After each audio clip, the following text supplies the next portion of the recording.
bahwa keseharian Anda ini sudah Islami. Saat Anda tidak bisa melakukan apa saja. Saya sering ada jenazah, biasanya kalau tetangga meninggal saya sering disuruh ngelepas. Saya bilang orang ini baik. Karena sering ngelamun di rumah, sering nganggur di rumah. Ditanya sama anaknya, kenapa Gus nganggur baik? Ya kalau dia nganggur artinya juga enggak berbuat sesuatu yang maksiat kan? Ya kan? Orang nganggur di rumahnya ya tidak bunuh orang, tidak maling, tidak korupsi. Ya namanya nganggur di rumah. Lah cuma istri cara pandang nganggur enggak menghasilkan uang itu. Tapi juga enggak menghasilkan kriminal kan? Jadi sebenarnya Islam itu makanya kalau sampean ngaji usul fikih itu ada kitab usul fikih namanya Lubul Usul, itu terkenal sekali di pesantren itu. Itu kalau ngapresiasi keseharian itu luar biasa. Izma min mubahin illa wa yatahaqqaqu bihi tarku haramimma. Karena keseharian yang mubah saat Anda lakukan itu ada kehebatan yang luar biasa, yaitu meninggalkan haram. Makanya dulu banyak orang-orang alim ketemu temannya itu guyon sampai semalaman. Itu biasanya yang semangat Islam itu kiai kok tidak tahajud, kiai kok tidak witir. Orang yang sedang mapan uangnya banyak, malam itu tidak kelayaban itu sudah luar biasa. Melawan nafsu supaya tidak maksiat itu sudah luar biasa. Supaya lupa guyon sama temannya semalaman sampai subuh. Gejlok-gejlokan ngenang zaman miskin, zaman kuliah nggak jelas, zaman apa. Melihatnya jangan tarkut tahajud. Seperti ini meninggalkan tahajud, tapi meninggalnya ini talkul muharramat. Jadi kayak apa hebatnya? Sehingga Imam Ghazali punya riwayat yang agak unik. Hatta takuna ibadatu akhiri hadil ummah iku an-naum. Sehingga suatu saat ibadah terbaik umat ini itu tidur. Itu kan riwayat kontroversi. Ketika Imam Ghazali ditanya, kenapa iya? Kenapa kamu mulai keluar dari rumah itu sudah banyak maksiat? Melihat perempuan yang enggak mahram, melihat fenomena. Tapi kalau kamu tidur itu enggak melihat apa-apa. Tapi juga kamu jangan nganggap tidur itu ibadah betul. Saatnya melakukan fardu ain malah masih tidur. Tapi itu sudut pandang yang menjadikan kita Islam itu gampang. Jadi saat Anda tidak bisa aktivitas apa-apa, misalnya ada beberapa orang yang lumpuh. Lumpuh itu memang nggak bisa Jumatan, nggak bisa ibadah, tapi dia juga nggak bisa maksiat. Tidur itu memang Anda saat itu tidak bisa tahajud, tidak bisa witir, tapi saat itu ada zina, ada maling, tidak gosipkan orang, tidak bully orang, tidak menanamkan kebencian, tidak hasud. Sehingga tidur menurut Allah Ta'ala wa min ayatihi manamukum billaili apa? Wan-nahar. Karena di tidur itu selain ada unsur istirahat, jaga kestamina, juga ada unsur meninggalkan beberapa keburukan. Nah saya mohon ibadah yang keseharian ini kita jaga. Supaya kita semua baca ayat itu fasih. Fasih itu tertanam di hati. Allah itu siapa? Alladzi at'amahum min ju'i wa amanahum min khauf. Dan Allah kalau cerita di Quran itu anna sababnal ma'a sabba tsumma syaqqaqnal ardha wa syaqqa fa ambatna fiha habba wa inaba wa qadba wa zaituna wa nakhla wa hada'iqa hulba. Kamu tahu saya ini siapa kata Allah? Saya ini adalah Tuhan yang menurunkan air, kemudian ada tanaman banyak. Habba wa inaba wa qadba, ada zaitun, ada tin, kalau orang Jawa mungkin ada tela, ada padi, ada mangga, ada pisang. Sudah. Wa inaba wa zaituna wa nakhla wa hada'iqa hulba. Ada perkebunan yang lebat. Tujuannya apa? Mata Allahkum, silahkan kamu pakai, kamu nikmati.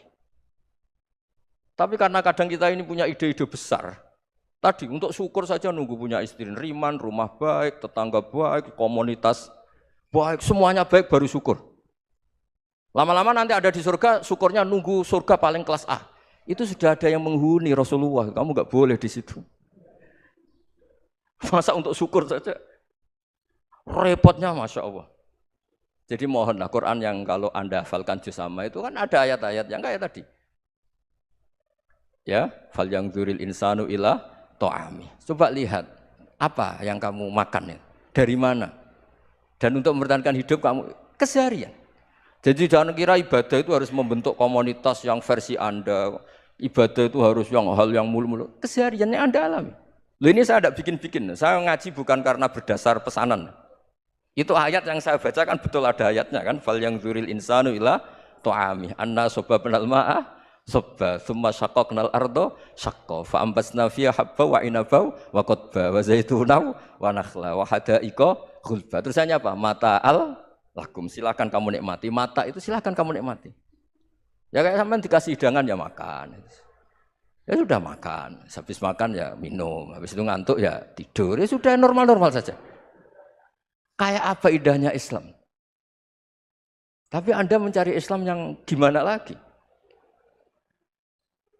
Nah itu yang diajarkan guru-guru kita, diajarkan sanad kita sampai Wali Songo, sampai Rasulullah SAW. Sebetulnya dalam banyak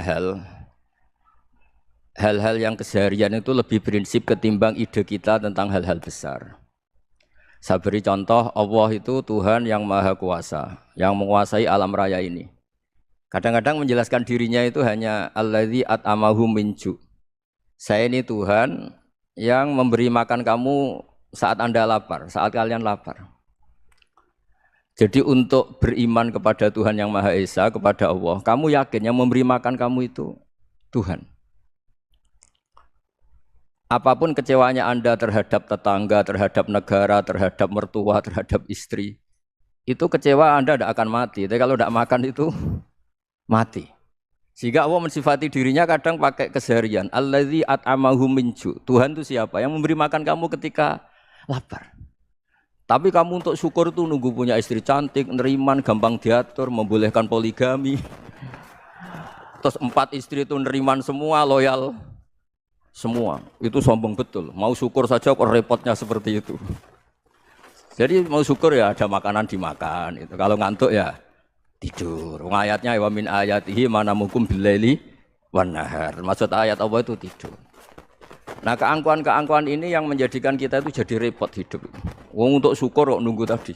Mertua baik, tetangga baik, istri baik. Apa saja di sekelilingnya harus baik. Nah keinginan berlebihan ini menjadikan kita lupa ada hal-hal yang paling kita butuhkan. Yaitu oksigen.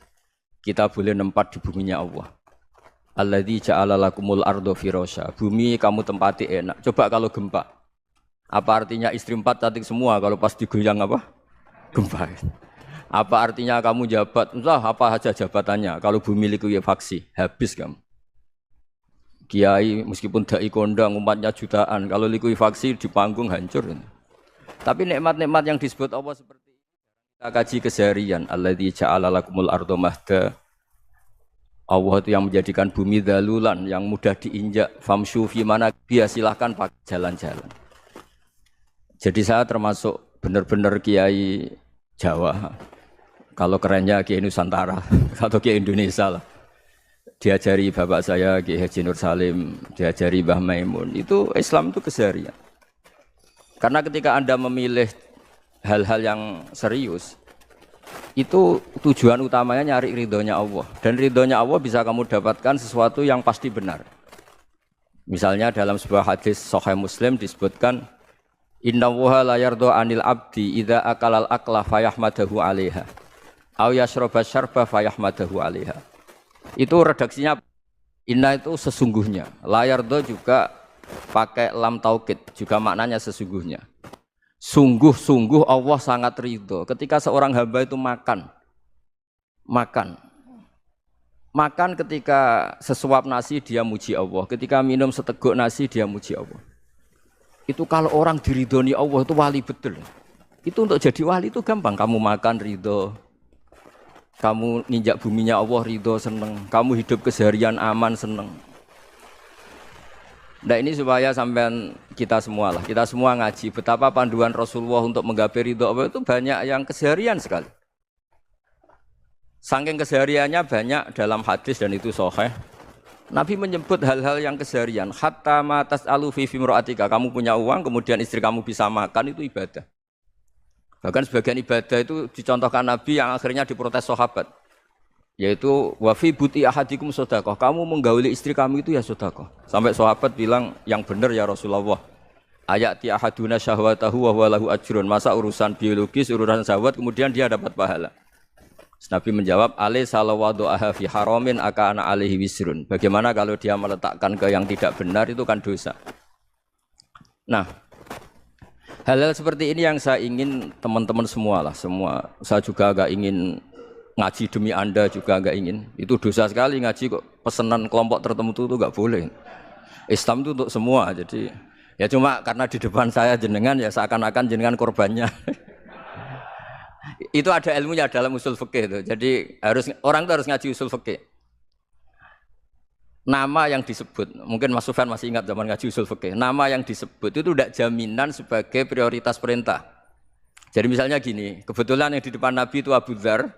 Nabi ya bilang, ya Abu Dzarin ini uhibbuka misalnya, atau ya Mu'ad ini uhibbuka, atau ya Abu Hurairah ini uhibbuka misalnya. Banyak lah riwayat yang Nabi nyebut ya Abu Dzarin, ya Mu'ad, ya Abu Hurairah. Kemudian misalnya Nabi meneruskan khitab, ini uhibbuka, saya mencintai kamu, fakul dubur sholatin, atau sebagian riwayat disebut fala tada'anna dubura kulli sholatin, Allahumma inni ala dzikrika wa syukrika wa husni ibadatik. Saya mencintai kamu, siapa saja. Mu'ad bisa, Abu Dzar bisa siapa? Saya mencintai kamu, mohon kalau habis sholat kamu jangan lupa wiridan Allahumma a'inni ala dzikrika wa syukrika wa husni ibadatik. Ya Allah, tolong kami permudah supaya mudah ingat engkau. Anda tidak bisa mentang-mentang, wong nama saya Parmin, nama saya Purnomo, itu yang diperintahkan Mu'ad misalnya. Jadi yang disebut satu, tapi khitab itu untuk siapa saja. Saya teruskan ya. Jadi saya mohon semua kita melakukan kebaikan itu kalau dalam kaidah fikih disebut al yakin la yuzalu bisyak. Banyak kebaikan yang kebenarannya itu 100%. Tidak punya efek samping ke pihak lain, ke kelompok lain, ke komunitas lain. Yaitu tadi misalnya Anda makan dan itu murah sekali, hanya butuh satu piring. Setiap kunyahan kamu muji Allah, setiap minum kamu muji Allah. Itu redaksinya Rasulullah SAW disebut Allah sangat ridho ketika seorang hamba makan, kemudian dia memuji Allah. Atau minum, kemudian dia muji Allah. Logikanya gampang, negara seperti ini yang kamu harapkan bentuknya kayak apa, mertua, ipar, komunitas, tetangga. Itu nyata terjadi, itu kan belum pasti. Sementara yang mesti terjadi adalah kamu butuh makan, kalau tidak mati. Butuh minum, kalau tidak mati. Butuh bumi yang nyaman ditempati, kalau tidak kita juga mati. Sebab itu Allah kalau menyebut nikmatnya itu hal-hal yang keseharian. Alladzi at'amahum min ju'. Allah itu siapa? Allah itu yang menciptakan kamu bisa makan. Tidak berlebihan, Allah itu yang menciptakan kondisi sosial itu ideal. Zaman Nabi itu ya ada orang munafik. Orang-orang pilihan Allah itu juga diuji orang sekelilingnya yang macam-macam. Semua diuji sesuai konteks zaman dan waktu. Nah, tapi ada ibadah-ibadah yang selalu disarankan Nabi. Sampai Nabi itu pernah ditanya, ayul Islam ya khairun ya Rasulullah, Islam terbaik itu gimana? Jawaban Nabi itu unik. It'amut to'am. Islam terbaik itu ya makan-makan, yang santai-santai. Ketika Allah menyebut beberapa kebaikan, falak tahamal aqobah wa ma adrokan apa? Mal aqobah. Terusannya apa? Fakku raqobah. Terusannya apa? Au it'amun fi yaumin di masghubah. Ya itu acara makan-makan itu juga Islam. Kenapa? Ya bayangkan kalau tidak ada makanan, kita mati kan? Kondisi sosial tidak ideal itu Anda masih gak apa-apa. Tapi kalau Anda tidak makan, Anda tidak minum, kamu punya istri cerewet masih bisa hidup, punya mertua cerewet masih bisa hidup. Tapi kalau tidak makan bisa mati. Berarti penting mana istri sama makan? Penting mana? Makan. Semoga istri Anda dengar, nanti kamu disuruh makan tapi pulang deh. Itu kalau dibahasakan makan masih memahami. Penting mana nasi satu piring dengan istri. Enggak ada nasi mati, enggak ada istri belum mati. Penting mana? Enggak berani jawab kan? Nah, ternyata Anda ada garang kan di depan istri. Jadi saya mohonlah, mungkin Mas Sufyan Sauri tadi yang bisa bantulah. Teman-teman tuh ngaji yang keseharian saja. Karena kita nyari ridha Allah itu berdasar firman Allah. Dan firman Allah itu menyebut keseharian itu riang, gampang. Yaitu tadi misalnya wa min ayatihi manamukum billaili wanar. Termasuk ayat-ayat Allah itu kamu tidur. Maka dulu itu ada guyonan, ada tokoh Mu'tazilah, kelompok dalam Islam yang berpikir manusia itu bisa menentukan ikhtiarnya sendiri. Karena saya bisa duduk, ingin berdiri, berdiri. Karena kelompok ini enggak terima kalau semua kehendak Allah, nanti bagaimana kalau semua kehendak Allah kok ada hisab ya, ada sanksi. Lucunya itu dia akhirnya ini cerita ya, mencintai seorang perempuan cantik sekali. Dan itu dia menjadi ahli sunnah itu oleh hal-hal yang sepele. Karena istrinya cantik, ya namanya suami istri itu hubungan intim. Terus ditanya, Mas, masih ingin lagi? Masih. Silahkan diulang lagi. Wah ya tidak bisa. Katanya manusia bisa menentukan yang diinginkan. Itu tobat itu. Itu nggak bisa ditobatkan Mas Sufyan Ats-Tsauri. Orang cantik yang mudah nobatkan orang itu orang cantik. Segampang itu. Akhirnya kita tahu, makanya kalau dalam kitab Hikam itu disebut al-aqil mayakul madza yaf'alu wa hubi wal ghafil mayakul madza af'al. Orang yang punya akal karena sadar ini wilayah Allah, semua milik Tuhan. Itu dia tiap hari berpikir, besok Allah akan melakukan apa terhadap dunia ini. Kamu merencanakan suatu mau plesir ternyata gempa. Mau wisata ke Rusia ternyata perang. Kamu tidak pernah tahu apa yang akan terjadi besok. Wa ma tadri nafsum madza taksibu ghada. Tapi Anda semua kita ini sering punya jadwal permanen. Makanya saya kalau diundang siapa saja, isane takdir. Yang jelas Gus ini acara penting. Ya masih acara penting nak pangeran ngersakno apa piye? Kok ape dadi pangeran, kamu kok mau jadi Tuhan. Itu kadang ya kiai gitu. Penting Gus acara ini jenengan harus memastikan bisa. Loh kamu itu yang ngajarin tauhid, sesuatu itu biadillah kok bilang-bilang apa pasti. Kalau maksa terus tak tobatkan loh kamu kata saya itu. Ya kalau gitu Gus bilang insya Allah. Wah itu hati saya, fisik saya, roh saya sudah bilang insya Allah. Tidak usah kamu latih kata saya. Nah hal-hal tauhid keseharian itu gampang sebetulnya. Wal ghafil yaqulu madza af'al. Tapi orang yang lupa Allah dia setiap hari bilang besok apa? Kita bisa melakukan apa? Seakan-akan dia itu aktor, dia penting, dia subjek permanen, dia. Padahal kita ini hanya objek kehendak Allah Subhanahu wa taala. Karena kita yakin sesuatu yang terjadi di alam raya ini kita tidak bisa apa-apa. Makanya saya sering ngaji, sering bilang saya. Ketika Anda mensifati Allah, Dia yang menghidupkan. Sudah itu tanamkan sehingga ketika kita mati santai saja. Kenapa santai? Allah punya cara menghidupkan kita. Zaman kita hidup juga gak tahu caranya ngelola jantung, ngelola paru-paru. Kamu juga gak tahu ngelola oksigen yang tidak beracun, tidak mengandung polusi. Tahu-tahu hidup. Gak ingin tua ya tahu-tahu tua. Gak ingin mati tahu-tahu mati. Selama ini kita hidup juga gak tahu apa sebetulnya. Hanya gaya tok, punya jadwal, punya planning.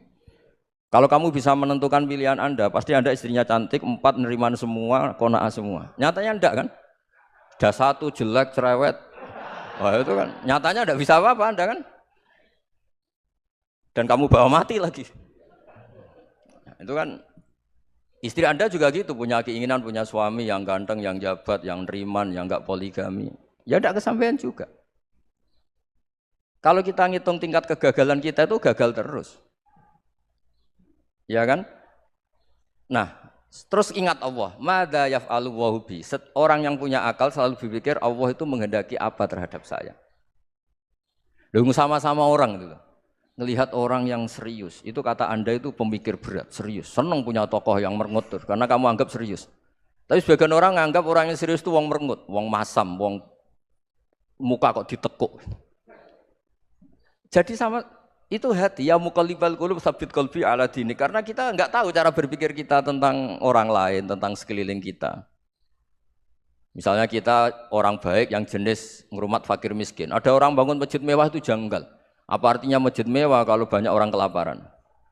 Tapi kalau yang jenis pendidikan apa artinya masjid mewah kalau tidak bisa ngaji? Nanti yang jenis infrastruktur apa artinya ini kalau semuanya punya sudut pandang yang berbeda-beda.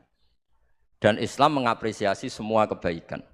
Tapi katakan semua kebaikan itu adalah kehendak Allah Subhanahu wa taala. Karena apapun baik Anda itu pakai fasilitas yang diberikan oleh Allah Subhanahu wa taala. Sehingga ini yang disebut qulillah tsumadarhum fi khawdihim yal'abun. Bahwa pada akhirnya ada jihad, ada perang. Itu dulu memang perang, bukan membunuh. Beda.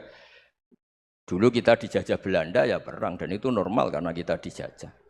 Jadi ketika orang lain ingin baik sama kita, wa in ahadum minal musyrikin astajaruka ya fa'jirhu hatta yasma'a kalam Allah. Kalau mereka ingin baik ya kita baik. Makanya ada istilah musta'man, mu'ahad. Kalau mereka ingin damai, berdampingan dengan kemajmukan ya itu yang lebih baik. Karena memang Islam menghormati proses perdamaian. Wa in janahu nawa lissalmi ya fajnah lah. Kalau ingin damai ya kita harus damai. Jadi andai kan dulu Belanda datang ke Indonesia kok minta besanan gitu. Ya mungkin kita juga seneng karena memperbaiki hidung kan kalau kita besanan gitu. Nah tapi wong jajah dulu itu kan masalah kan? Apa? Masalah kan? Jadi saya mohon jadi apa? Saya tadi minta sama Bapak Kadensus kemarin juga pernah main ke saya. Jangan sering ketemu. Saya ini sudah uzlah, saya ini sudah mau daftar jadi resi. Saya itu kemarin di muktamar juga agak datang, acara di Jogja juga sudah. Karena memang keluarga saya dulu itu bahasa ya, bapaknya bapak saya itu nggak keluar rumah itu puluhan tahun. Memang punya adat uzlah.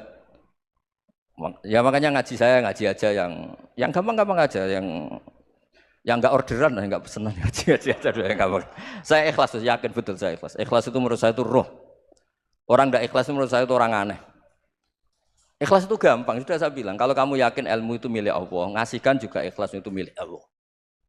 Apa sih yang kamu punyai sehingga kamu tidak ikhlas? Uang milik Allah, energi kita milik Allah, bumi milik Allah. Kemudian kamu merasa memiliki. Merasa memiliki itu kalau dalam ilmu tasawuf sudah kesalahan kan. Bagaimana Anda punya? Coba tahu-tahu tanah itu kok milik Anda. Karena saya beli, saya beli dari orang, dari Zaid. Padahal yang asli punya itu Allah. Apa benar kamu pernah beli sama Allah? Zaid ini pemilik nisbi, pemilik yang enggak sebenarnya kan. Ya enggak? Yang benar-benar pemilik itu Allah. Kok kamu ngerasa itu bumi kamu itu atas nama apa? Coba. Milik kan harus beli atau dikasih. Tidak semua kan? Nah, makanya terus famshu fi manakibiha, dan Allah menyebutnya, sudah saya ini yang menciptakan bumi. Waladzi ja'ala lakumul arda dalulan. Dan Allah menyebutnya sederhana, famshu fi manakibiha, silakan jalan-jalan. Terusannya apa? Wa kulu mirizki, silakan makan-makan. Jadi Islam itu yes. Ya, makanya kiai-kiai itu ada acara makan, sampai ada guyonan fikuli makanin makan di setiap tempat ya makan. Nggih ngoten nggih, pokoke sing gampang-gampang mawon nggih. Nggih Mas Sufyan nggih sing gampang-gampang mawon nggih. Assalamualaikum warahmatullahi wabarakatuh. Nama saya Wildan dari Malang. Alhamdulillah hari ini bisa bertemu dengan Gus Baha yang memang dari saya waktu di dalam udah ngikuti YouTube-nya pada masa itu, dan di sini Gus mungkin terdiri dari banyak saudara-saudara kita yang dari berbagai tempat, berbagai karakter dan berbagai sifat. Nah, yang saya ingin tanyakan, bagaimana kita memupuk konsep persaudaraan tanpa memandang kepentingan duniawi.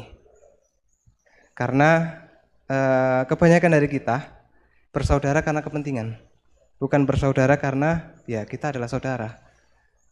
Terus kemudian yang kedua yang ingin saya tanyakan itu, kita hari ini adalah mengalami degradasi moral yang luar biasa.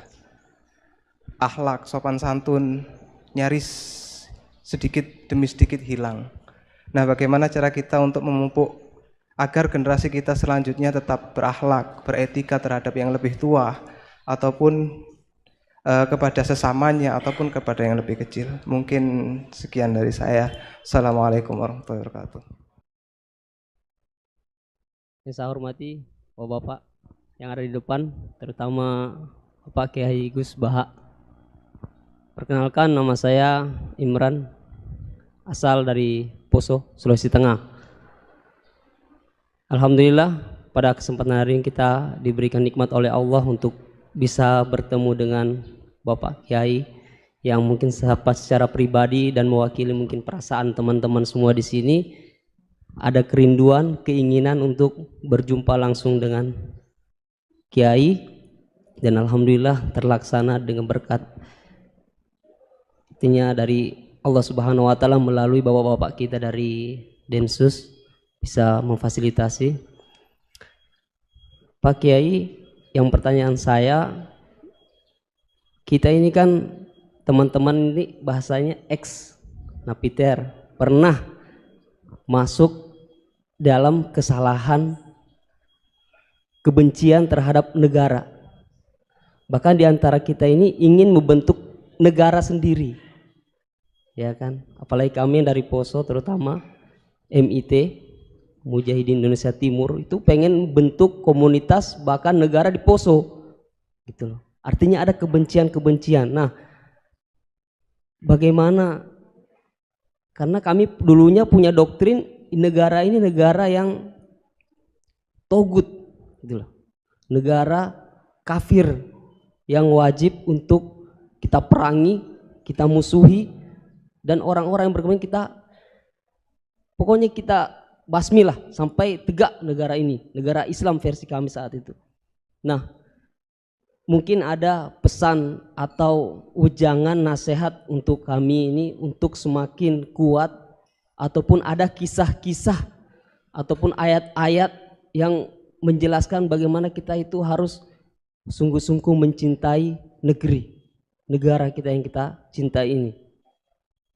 Kemudian yang kedua, Pak Kiai, terkait masalah ihsan ini seperti apa? Karena mahwal Islam, mahwal iman. Nah, ihsan ini kita mungkin yang belum terlalu kami pahami apa itu ihsan, yang kata Nabi anta'budullaha ka'annaka tarahu fa illam takun tarahu fa innahu yarak. Mungkin ada penjelasannya Pak Kiai, Gus. Mungkin hanya ini yang dapat saya sampaikan. Assalamualaikum warahmatullahi wabarakatuh. Ya, makanya tadi saya bilang bernegara itu pakai hadis. Misalnya Nabi pernah ngendikan kamu itu punya 3 tetangga. Yang satu punya 3 hak, yaitu dia tetangga kamu, dia seagama kamu, dia sesaudara kamu. Jadi ada 3 hubungan, seagama, sesaudara, dan tadi apa? Dia tetangga kamu, dia seagama dengan kamu, dia masih kerabat kamu. Terus ada tetangga yang punya 2 hak, yaitu dia tetanggamu, seagama dengan kamu, tapi tidak sekeluarga dengan kamu. Terus ada tetangga yang punya 1 hak, dia tidak keluarga kamu, dia tidak seagama dengan kamu, tapi tetap punya hak karena itu tetangga kamu. Dan itu kata Nabi, semuanya berhak kamu baikin, karena ada hakul jar. Makanya dulu doa ada bil kubri itu ceritanya sederhana. Ada seorang perempuan Yahudi ya, sowan Sayyidah Aisyah. Kalau sowan ya dikasih uang sama Sayyidah Aisyah. Padahal Yahudi ya. Ketika dikasih uang, terus si Yahudi tadi, semoga engkau diselamatkan dari siksa kubur. Zaman itu Sayyidah Aisyah belum dengar hadis tentang siksa kubur. Setelah Rasulullah datang, saya tadi diminta didoain, ya saya terima karena saya enggak percaya. Terus Nabi ngendikan itu benar adanya siksa kubur. Ketika komunitas Yahudi di Madinah itu puasa Asyura, Nabi coba tanyakan mereka, kenapa puasa Asyura? Padahal orang Yahudi.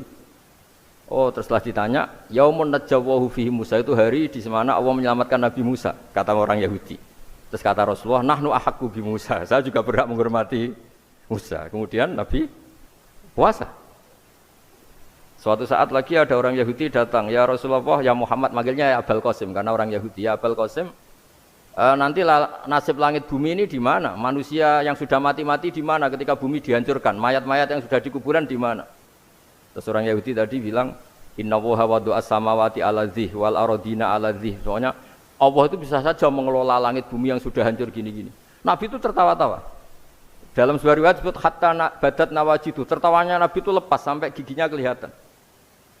Kata rawinya tasdiqan liqaulil khabri, karena Nabi membenarkan orang Yahudi tadi. Jadi intinya dalam banyak hal itu ya dicari kesamaan. Makanya kalau interaksi dengan kelompok lain, kata Nabi, la tusaddiquhum wa la tukadzibuhum. Kamu jangan mengiyakan, juga jangan menolak. Kamu tolak jangan-jangan pas yang sama dengan ajaran kita. Kamu benarkan jangan-jangan yang tidak sama. Ya sudah, kalau nggak sependapat ya jangan ngambil sikap. Nah, itu juga yang dipraktekkan Rasulullah SAW. Nabi yaqumu lailatan yuraddidu hadil ayat. Nabi pernah sholat 1 rakaat hanya ngulang 1 ayat. Itu aja gak selesai. Yaitu ngulang-ngulang ayat. Fa'aqulu kama qalal abdus sholeh in tu'adzibhum fa innahum ibaduk wa in taghfir lahum fa innaka antal azizul hakim. Pun Gusti kula nyerah. Semua ini hamba jenengan, monggo jenengan napakno sing duwe jenengan. Intinya itu ini wilayah jenengan, ndak wilayah saya. Nah, kadang-kadang kita sebagai manusia itu jumawa seakan-akan itu wilayah kita. Kita nyiksa terserah kita, mengampuni ya terserah kita. Padahal tidak milik kita. Dunia ini milik Allah Subhanahu wa ta'ala. Makanya yang terakhir saya ijazahkan ijazah bapak. Bapak saya itu orang hafal Quran, alim tapi lucu, senengannya guyon. Kalau ngajarkan saya tauhid, tasawuf itu gampang. Hak, kamu punya tetangga, punya Innova. Terus kamu berpikir, kamu miskin berpikir, itu pajaknya aja berapa? Kalau apa itu bannya sudah halus itu gantinya kayak apa, kalau rusak kayak apa. Terus kata bapak, ngora melok duwe kok mikir, ndak ikut punya kok mikir. Terus Coba kamu nggak ikut punya Alphard. Terus saya mikir, wah itu pajaknya berapa Pak Martinus, bisa dipakai beli motor kan? Pajaknya apa? Alphard ini. Oh nggak ikut punya kok. Nah, dunia itu rawekmu, mbok pikir lah apa ono sing duwe. Maksudnya dunia itu milik Allah, apa kamu pikir itu milik yang punya gitu. Nah, itu yang dimaksud dalam ilmu tasawuf, da'it tadbir fama qoma bi ghairuk la tuqim bihi nafsak. Sudah kamu tidak usah ikut campur, itu wilayahnya Allah gitu. Karena wong nggak ikut punya kok ikut mikir. Anda benci orang, benci sekali karena dia tauhid misalnya. Jangan-jangan Allah punya rencana memberi hidayah dia. Atau Allah punya rencana dari dia keluar orang-orang Islam yang soleh. Makanya ketika Malakul Jibal, ya Rasulullah saya disuruh Allah, terserah engkau. In syi'ta an udbiko alaihim al-akhshaben. Kalau engkau mau orang-orang yang mendustakan kamu saya hancurkan. Apa jawabannya Nabi? La, jangan. Bal arju ayyukhrijawah min aslabihim ma ya'budu wa la yusyriku bihi syai'an, itu di Bukhari. Enggak, bisa saja sekarang dia kafir, anak turunnya jadi Islam. Dan betul. Abu Jahal punya anak Ikrimah, Abu Lahab punya anak Darrah. Walid itu musuh besarnya Nabi, punya anak Khalid. Ya sudahlah, kita selalu berharap bahwa ini wilayahnya Allah. Sudah kita berharap. Agama ini bagi yang selalu punya harapan. Dimangkan yarjuwoha, orang yang selalu punya harapan. Kita berharap tambah hari tambah baik, tambah damai, tambah kondusif, tambah segalanya baik. Dan saya seperti ini juga ingin ikhlas dan akan selalu ikhlas. Ya saya sering bilang kalau pejabat mau sini itu sering tak ngel-ngel. Saya ini sudah ingin Indonesia itu baik itu tanpa diminta. Kalau diminta itu malah seakan-akan saya belum melakukan. Kan? Sudah saya lakukan kok baru diminta. Karena ini wilayah kita semua, artinya ingin baik itu keinginan kita semua. Status kita. Kata Sayyid Zabidi dalam kitab Ithaf, keinginan baik itu syakhsiyatuk wa hakikatuk. Itu kamu sekali. Manusia itu kan kata Allah Ta'ala, saya pertama menciptakan manusia itu khunafa, orang yang berkeinginan baik. Baru digoda setan terus macam-macam. Jadi keinginan baik itu hakikatuk wa syakhsiyatuk. Itu kamu sekali. Ingin baik itu kamu sekali. Itu status kamu katanya. Makanya orang preman kayak apa, mabuk kayak apa, ada orang kecelakaan, pikiran pertama itu nolong. Itu yang normal. Soal ada kasus, pikiran pertama ngambil HP-nya itu 0,0%. Jadi pikiran pertama mesti nolong itu, karena itu syakhsiyatuk wa haqiqat. Saya pernah ketemu orang yang pakaiannya itu enggak, mungkin kalau orang syariat bilang enggak syar'i lah, pakai pakaian yang tidak syar'i. Tapi dia muslimah, dia ke masjid. Saya ditanya sama seseorang, Gus kok sama orang gitu mau bertemu gitu. Karena terus saya bilang, kenapa? Dia pakaiannya ada islami gitu. Oke, dia tidak pakaian islami itu nyata, tapi dia ke masjid itu islami, tetap sholat itu islami. Ketika dia ingin sholat dan tetap sholatnya pakai takbir, pakai rukuk, pakai sujud itu islami. Wong setelah di masjid ya pakai mukena, pakai. Kalau sama-sama nyata, Anda kan boleh ngingat sama-sama yang fakta gitu. Dia punya kesalahan dalam berpakaian, dia punya kebenaran dalam sujud, dalam rukuk, dalam ibadah. Dan itu tradisi Quran. Quran ya cerita famay ya'mal mithqala dzarratin khairan yarah wa may ya'mal mithqala dzarratin syarran yarah. Apa susahnya sih ingat dua-dua sisi itu? Sama bernegara atau bertetangga, kita bayangkan jangan bernegara dulu, terlalu luas, bertetangga saja ukuran. Karena nanti sama, bernegara sama bertetangga itu hadisnya sama. Kita di kampung itu ya ada masjid, dan orang-orang yang enggak sholat juga nyumbang masjid. Bahkan ada yang nyumbang masjid banyak terus tidak sholat, karena keramik saya sudah sholat katanya. Saya pernah ketemu orang model gitu itu ya ada. Jadi, tapi ada juga yang sholat terus tapi enggak pernah nyumbang masjid. Ya orang banyak. Intinya itu Allah itu punya tradisi, punya sunnatullah. Kebaikan ya dihitung, kejelekan juga dihitung. Dulu ketika Rasulullah SAW hidup bersama komunitas yang majmu', itu sebetulnya permintaannya Nabi, jangan halangi kami saat mau beribadah. Dulu sampai perang karena mereka menghalangi. Sebenarnya problem mereka wa yasudduna an sabilillah, menghalangi. Sebenarnya kalau dulu saling toleransi ya enggak ada masalah. Artinya ketika Anda ingin sholat di Indonesia agak dihalangi, ingin pengajian enggak dihalangi, sebenarnya ini enggak ada masalah. Ya, soal ada kebaikan, ada keburukan ya mulai Nabi Adam sampai sekarang sampai kiamat. Itu cara pandang. Jadi cara pandang kita terhadap orang lain itu harus hal-hal yang nyata. Kalau kesalahan mereka nyata, kebaikan mereka juga nyata. Kenapa kita hanya ingat sisi yang jelek, tidak ingat sisi yang baik? Saya sering cerita ke santri-santri saya, setiap saya pengajian diundang orang di mana-mana itu saya mesti istighfar. Karena nggak ada pilihan. Saat saya datang ke pengajian di Sulawesi, misalnya saya tinggal ngaji di sini. Saat saya ngaji di sini, ninggal undangan yang di sana. Hidup itu tidak banyak pilihan, meninggalkan kebaikan, melakukan kebaikan. Artinya gini, dalam kebaikan saja ada kebaikan yang ditinggalkan. Apalagi dalam kejelekan. Makanya di sini ada pepatah terkenal dalam ilmu tasawuf tuh. Wastighfaruna yahtaju ilal istighfar. Saat Anda baik saja butuh istighfar. Bapak saya kalau guyon gini, Mas Sofyan. Ada imam istiqomah jadi imam masjid sampai tua sampai batuk-batuk. Itu bagus istiqomah. Tapi itu masalah kata Bapak. Akhirnya enggak kaderisasi katanya. Itu istiqomah apa enggak mau diganti orang lain katanya. Ada kiai dai di mana-mana. Itu mesti orang muji, "Oh, itu dai di mana-mana, laris enggak pernah di rumah." Pondoknya pasti bubar itu karena ditinggal. Jadi kebaikan seperti ada orang sering sowan kiai. Wah itu malah lebih masalah lagi kan. Kadang kiainya pas istirahat, yang disalamkan template uang jatah susu anaknya. Hari itu waya tagihan malah lari sowan kiai. Dan harusnya di rumah ada fardu ain tagihan listrik entah apa. Jadi makanya di hikam itu terkenal kata-kata manusia itu siapa? Manusia itu mangkanat mahasinuhu masawiyah fakih falatakunu masawihi masawiyah. Manusia itu orang ketika baik saja salah, apalagi pas salah. Coba saya misalnya pidato begini, di atas panggung saya orang alim pidato nasihati orang. Di saat yang sama seperti yang tanya Mas Wildan tadi, ada agak sopannya. Di situ ada mungkin orang yang lebih sepuh timbang saya. Masa lebih muda kok di atas? Yang di bawah lebih tua? Ada agak sopannya. Mau nggak pidato disuruh, mau di atas disuruh, nggak sopan sama yang.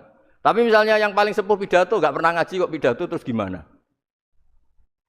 Artinya ketika kita baik saja ada salahnya, apalagi pas salah. Sebab itu ajaran Rasulullah itu suruh berdoa Rabbana dzolamna anfusana. Sebelum minta itu merasa ya Allah kita ini mendolimi diri kita sendiri. Karena dalam pilihan-pilihan itu pasti ada salahnya. Coba misalnya Anda bangun masjid habis 2 miliar. Yang harusnya 1 miliar sudah jadi. Terus nanti suatu saat ketemu Allah ditanya, itu ada orang miskin, fakir miskin, yatim. Andai kan kamu sumbang 1 miliar itu sejahtera semua. Gara-gara kamu bangun masjid terlalu mewah. Ya tapi kadang-kadang orang kebaikannya itu orientasinya bangun masjid, gak tertarik nyumbang fakir. Saat itu cara berpikir gitu mau apa? Tapi kalau dia kumuluhur manusia terbaik karena bangun masjid 2 miliar, coba diaudit secara kepentingan syar'i. Penting mana dengan ngasih makan fakir miskin? Penting mana dengan menikahkan janda misalnya? Penting mana dengan pendidikan? Apa artinya masjid mewah orang nggak tahu halal haram, nggak tahu najis, nggak tahu cara sesuci, nggak tahu cara adzan yang benar. Terus penting mana untuk beli kitab sama dipakai masjid? Apa artinya beli kitab apa tapi nggak makan? Penting mana makan sama beli kitab? Ada auditnya. Makanya manusia itu ketika baik pun disuruh istighfar, apalagi ketika salah. Nah, dengan perasaan seperti itu, kebencian pada orang lain luluh karena potensi baik pada orang lain ternyata tinggi. Dan potensi salah ke kita juga tinggi. Nah, dilatih gitu. Jadi di Ihya itu ada kitab tawadhu. Kitab tawadhu itu dilatih, ketemu orang tua. Huwa aksaru ibadatan. Dia mesti ibadahnya lebih banyak karena lebih tua timbang saya. Pasti sholatnya lebih lama timbang saya. Ketika Anda sudah tua melihat anak-anak, huwa aqallu minni maksiatan. Mesti maksiatnya tidak banyak karena masih kecil. Terus ketika melihat orang fasik maksiat, la'alla wa yatubu alaih fa inna wa tawwabur rahim. Mungkin Allah memberi tobat, bisa saja. Umar itu ingin bunuh Nabi, tapi Allah memberi tobat. Yang sowan kiai saja tidak mesti dapat tobat. Umar ingin bunuh Nabi, tapi Allah memberi tobat. Akhirnya ya tobat jadi Islam yang baik. Dalam sejarah Wali Songo, Kalijogo sowan Sunan Bonang itu ingin garong. Tapi malah jadi muridnya jadi wali. Kalau Allah sudah menghendaki tidak ada ya. Perang Uhud orang Islam kalah itu karena panglimanya siapa? Khalid bin Walid. Tapi dia malah yang dapat hidayah. Nah, sama orang yang sekarang Anda benci bisa saja Allah merencanakan ada apa? Hidayah di situ. Dan kita yang merasa benar jangan saja ada rencana Allah bikin kita su'ul khotimah. Na'udzubillah min dzalik, kan tidak pernah tahu. Nah, dari tidak pernah tahu itu orang diusahakan tawadhu. Wa ma adri ma yuf'alu bi wala bikum. Kita tidak pernah tahu. Makanya meskipun saya ini kiai terus kata orang banyak itu ketop. Kalau istighfar ya nangis betul ya. Cuma kan nggak perlu di depan umum. Nanti ada penampilan kan ribet kan nanti. Sudah nangis nggak ikhlas, nggak mutu. Ya gitu ya. Nggih ngoten mugi-mugi barokah sedanten. Assalamualaikum warahmatullahi wabarakatuh.